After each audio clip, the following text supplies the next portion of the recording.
作為一個香港人，唔知道大家有冇諗過，究竟點解香港嘅的士司機俾大家嘅印象係咁差呢？成日俾人話黑的、服務差、冇後生入行，同埋揾唔到食。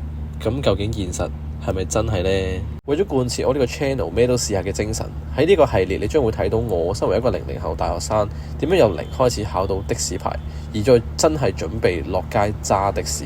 咁今集就係會同大家簡單咁樣講下我點樣考到的士牌嘅過程，而喺下一條片我哋更加會毫不保留咁樣公開我第一日真正做 part time 的士司機嘅全過程同埋實際收入。咁冇錯，事不宜遲，我哋即刻去片。今日我哋嚟到呢個長沙灣政府合署，如果醒目嘅都知啦，今日我哋嚟呢度做乜啊？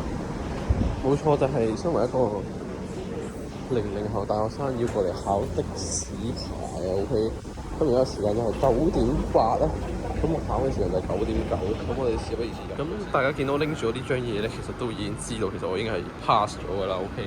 咁但我都揾張台數俾大家睇一睇嗰個成績係如何啊。咁咧就係咁樣嘅，咁其實咧我就盡量遮住自己啲私人資料啦 ，OK。我俾呢度俾大家睇啦 ，OK。咁就係合格嘅，咁大家睇到就係 OK。咁其實輕鬆合格啦，講真呢啲位。咁呢個位咧，咁去嗰啲學前課程咧，我之後會再拍俾大家睇嘅。係啊，咁今日咧，其實我係10點考嘅，咁就但係而家就10.2個字、10.3個字嘅啫。OK，咁所以係超級早嘅。所以我嚟到西九係唔知有咩做嘅，因為隔離就係長沙灣政府合署嘛，所以我就諗住過嚟食個早餐或者 lunch 啦，或者係咁，但係其實係一間鋪頭都未開，得嗰啲大快活啊、麥當勞啊，唔係呢度冇麥當勞，大快活嗰啲開嘅啫。咁所以咧，其實都幾棘嘅。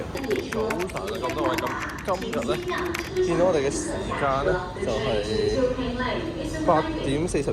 咁我哋今日去上呢個的士嘅職前課程堂。OK， 我哋到咗再俾大家睇。早晨啊，咁大家今日我哋攞證書啊，今日好啦。咁我哋今日咧，其實而家時間係大概幾多點咧？而家時間係10:52啊。咁我哋今日就嚟攞證書啦，咁順便俾大家睇入邊嘅情況係點啦。咁我哋即刻入去啦 ，OK。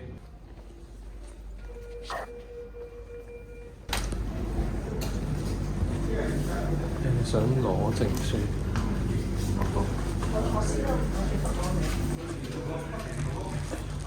冇錯啦，咁我哋今日啱啱就攞完個證書啦，咁就都可以循例俾大家睇一睇嘅。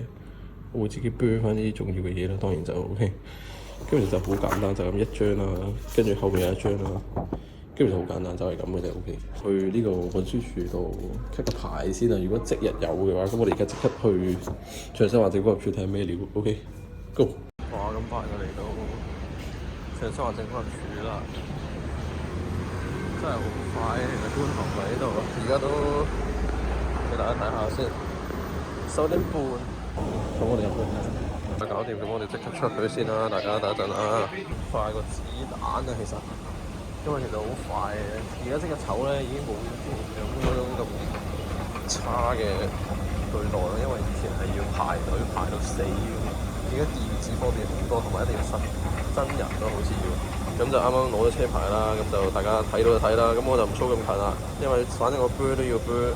因為補領咗個的士車牌啦，總之就係而家大家見到嘅就係呢張係舊嘅啦，下面嗰張，咁新嗰張就係上面嗰張啦。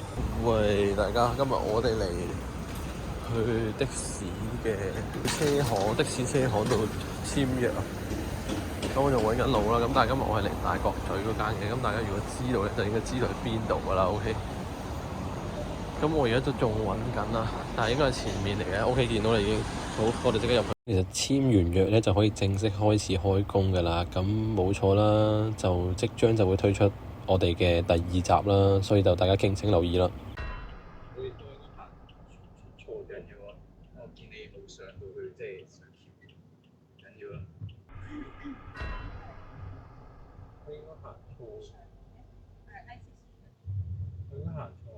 如果想知道我第一日揸的士究竟發生咩事，記得 like、comment 同埋 share， 同埋記得 subscribe 翻呢個 channel。冇錯，大家，我哋下條片再見，拜拜。